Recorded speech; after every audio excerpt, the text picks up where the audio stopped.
Към всеки спектакъл подхождам с много подготовка. Изключително много работа към историята, литературата, това, което мога да достигна до темата, която искам да покажа, преди да влезна, преди дори да се напише музиката.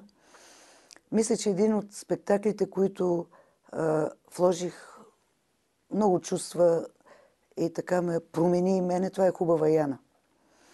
Бях си намислила, че за Илинденско-Преображенското въстание, за наближаващата юбилейна година, трябва да направим нещо историческо. Но стана така, че този спектакъл е много танц, музика. Историята не знам дали се усеща, може би се усеща, но е пълен с символика и с детайли, които не са буквални.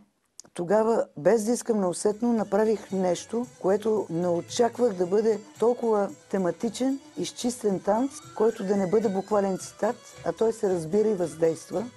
Има награди. Има кристална лира на Съюза на музикалните дейци и награда Пловдив.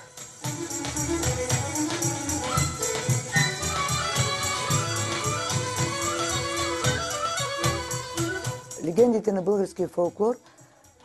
Един спектакъл, не бих казала концерт, стана като спектакъл.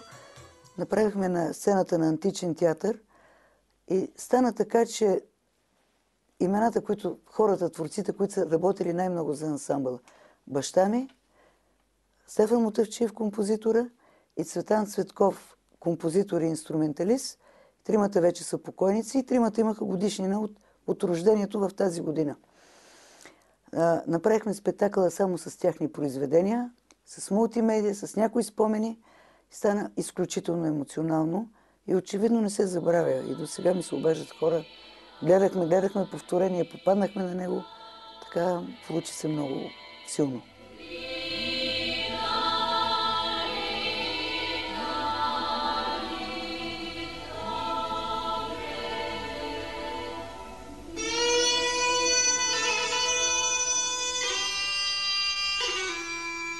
Да поставям танци на баща ми, да ги чиста, да репетирам.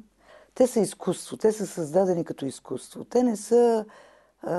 няма занаят в тези танци. И има какво да работи човек. Защото в тях танца, ракурса, ръката, всяко нещо е подвластно на някаква идея. И когато влезнеш в залата и почнеш да ги работиш, ти се отдаваш на това нещо, защото те те увличат. Ти имаш конкретни задачи, ти има какво да направиш. Танците на баща ми са всичко друго, но не е равно коляно вдигнато или обърната глава надясно. Всичко друго, но не е това.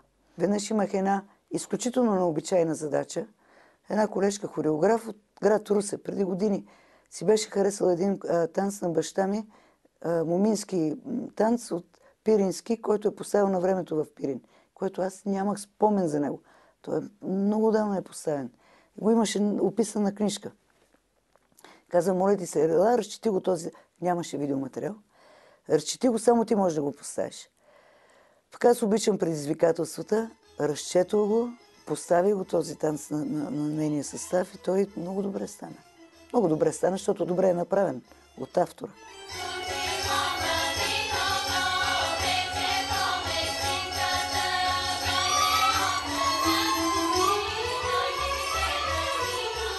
С баща ми много съм спорила преди години, когато работихме заедно в ансамбъла.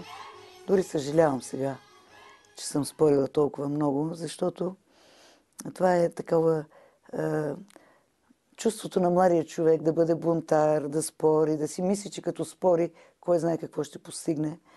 Мисля, че това, което той е правил, всичко е било абсолютно целенасочено за създаване на произведение, за доброто на колектива. Много пъти не съм имала основания да споря, аз съм го правила. Сега вече само благодаря. Откривам някои неща. Не някои, откривам много неща, които той е вложил и така ги усещам години по-късно. Така че благодаря му за всичко, което е направил. Той го е направил за изкуството, за сцената, за танца, за педагогиката в голяма степен, за хореографите.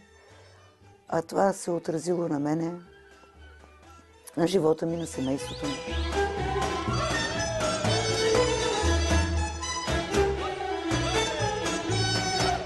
Аз съм оптимист за бъдещето на фолклора, защото фолклора много се разви и той не е от нас.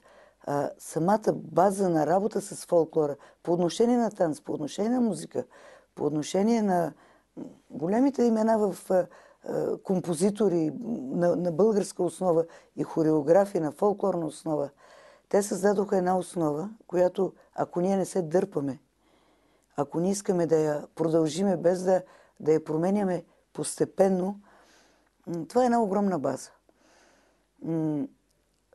Фолклора получи много голям интерес в последните години в многостранно, многолико. Най-големият ми оптимизъм по отношение на фолклора е това, че нашия фолклор е много богат на теми. На теми, на идеи. Песните, приказките, обредите. Вие виждате, че сега се създават книги, които са номер 1 години наред, просто защото са стъпили върху календара, върху обредния календар. Фолклор е в основата. И който си мисли, че може да го прескочи и да направи нещо гениално, не може, защото това е базата, това е маята, това е нашата кръв. Фолклор е това, с което е векове преди нас и това ни държи.